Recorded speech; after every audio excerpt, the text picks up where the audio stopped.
Hugh Hewitt. Friday, June 5. Friday was a long time coming, right? It's reopening weekend. It's calm down weekend.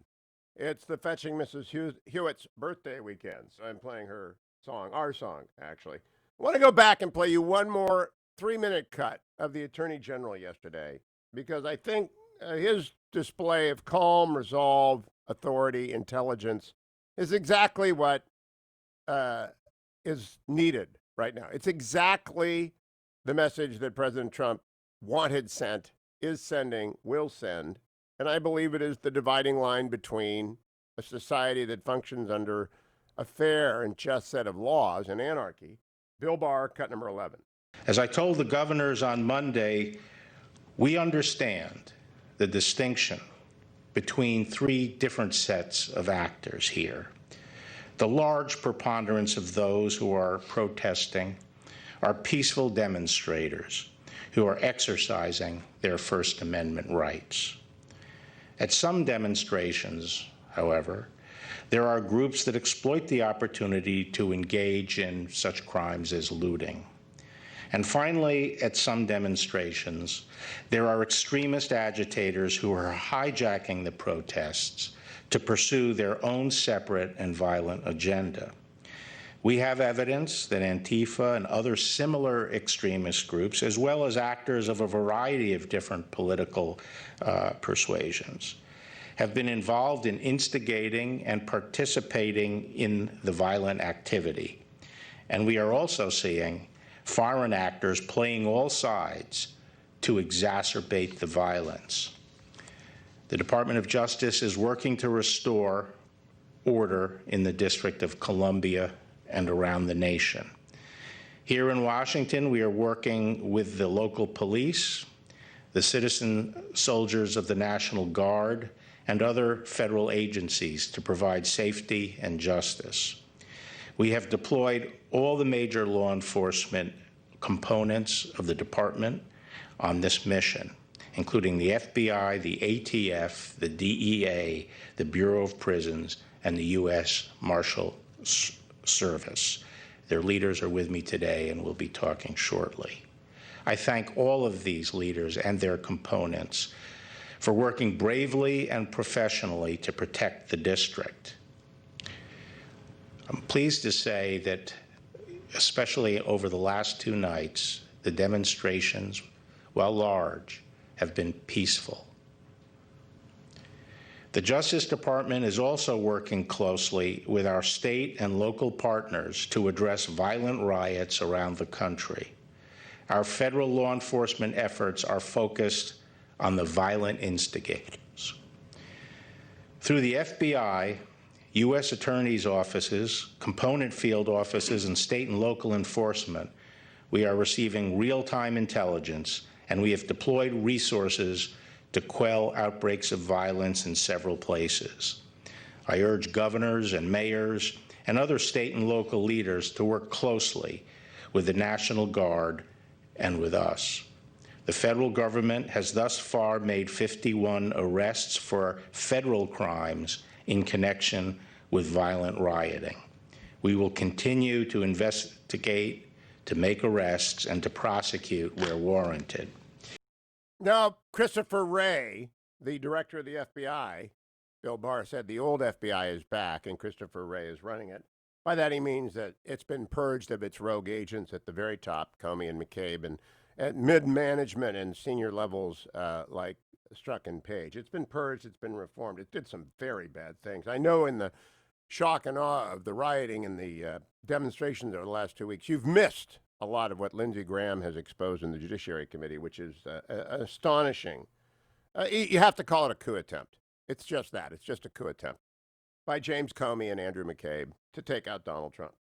But Christopher Wray enjoys the confidence of the president and the attorney general and everyone I know. I don't know the director of the FBI, but we have many mutual friends who say he's the real deal. He spoke yesterday, cut number 14.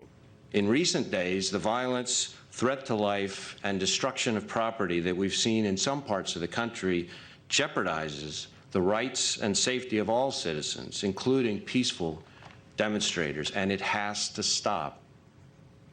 We're seeing people who are exploiting this situation to pursue violent extremist agendas, anarchists like Antifa and other agitators. These individuals have set out to sow discord and upheaval rather than join in the righteous pursuit of equality and justice. And by driving us apart, they're undermining the urgent work and constructive engagement of all those who are trying to bring us together: our community and religious leaders, our elected officials, law enforcement, and citizens alike. Many have suffered from the violence instigated through these radicals and extremists, including members of our own law enforcement family, officers killed or gravely injured while just doing their jobs, fulfilling their duty to the public by trying to keep everyone safe. To be clear, we are not in any way trying to discourage peaceful protesters. And to those citizens who are out there making your voices heard through peaceful, lawful protests, let me say this: we in law enforcement hear you. We have to make sure that our policing and our investigations are conducted with the professionalism and commitment to equal justice that you all deserve. But we are also committed to identifying, investigating, and stopping individuals who are inciting violence and engaging in criminal activity.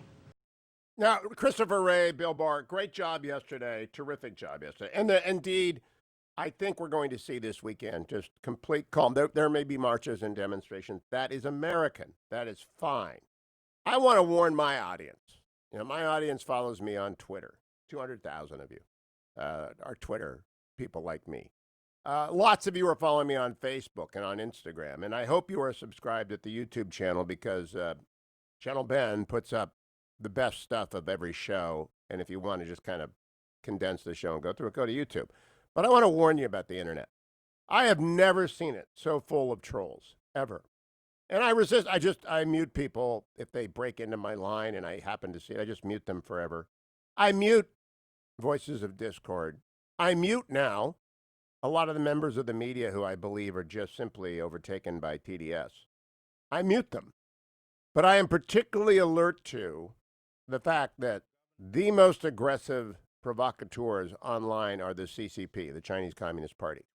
Russia is like a minor league team compared to the CCP. North Korea is like AA. But the CCP, that's the bigs. And the big league provocateurs, disinformation people, they're trying to turn our attention away from the iron fist of a truly totalitarian regime that's about to fall in Hong Kong. So please, this is my warning to you as we head into finally a week of reopening, a week of normalcy after the most turbulent 5 months in my 20 years on the air since 9/11. Don't get taken in by these people. Find people you trust. If you want to enjoy sports Twitter, you want to enjoy political Twitter, do not feed the trolls. It is the most important thing I can tell you. Do not chase after the crazy stuff. Many of you are now politically active. I had a call from a longtime friend yesterday, a person of significant means, saying, I intend to get involved in politics. What do I do? And I said, well, you support Mitch McConnell, you support Kevin McCarthy. Those are the two guys. Don't go off and join some group that's going to use 95% of your money. Matt Lewis has done the great work on these groups that just pretend to be activist groups and they just drain your money. No, get the money to Mitch or to Kevin McCarthy. I think we're going to hold the Senate. I think we could take the House. I think Donald Trump's going to be reelected. He certainly is going to get more votes than last time. And I don't think Joe Biden is. I think it's fading in front. In fact, Joe Biden did a video call with Don Cheadle yesterday. It's remarkable, actually. Cut number 16. I have no idea what it's like to be treated in a prejudiced way as a black man, but I do know what it's like to be humiliated. Because when I was a kid, I used to stutter a little like that. I'm used to bullies. I'm used to people who take advantage of people. I'm used to people who, in fact, just try to exert power for their own egotistical reasons. Now, I know that Joe Biden wants to establish some empathy. And I know he had a stutter and he overcame it. And I think everyone who stutters will be glad to hear that. I don't think a poor person of any color or race is going to think Joe Biden has any idea what their life is like right now. He went on to admit as much in the call with Don Cheadle, cut number 17. We have these, we call them roundtable discussions, from everything from first responders to women in the community to dealing with whatever the issues are, to have them tell me what their problems are. And sometimes, with good reason, they're angry. They don't think that I've proposed enough to get things done, and they may be right. They may be right. Joe Biden's been in public office for like 50 years, and he doesn't have a good record on civil rights. The Democratic Party has just got him hung around their neck like an anchor. Hey, some good news yesterday. President Trump got home, accompanied by Brian Hook at the State Department, another American hostage, Michael White, from the prisons of the mullahs. Here's Michael White arriving back on safe soil, cut 15. Doing all right. I'm happy to be back. I've been semi-free since they let me go on furlough and run.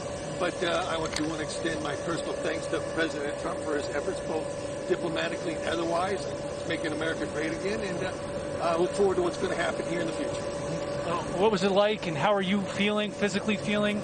I'm improving. I did contract coronavirus at the Mashhad Central Prison prior to going on furlough, but I'm recovering pretty decently, getting back in good shape. I was really in poor shape then, but getting a lot better as a result of Swiss Embassy and all the efforts of the Trump administration.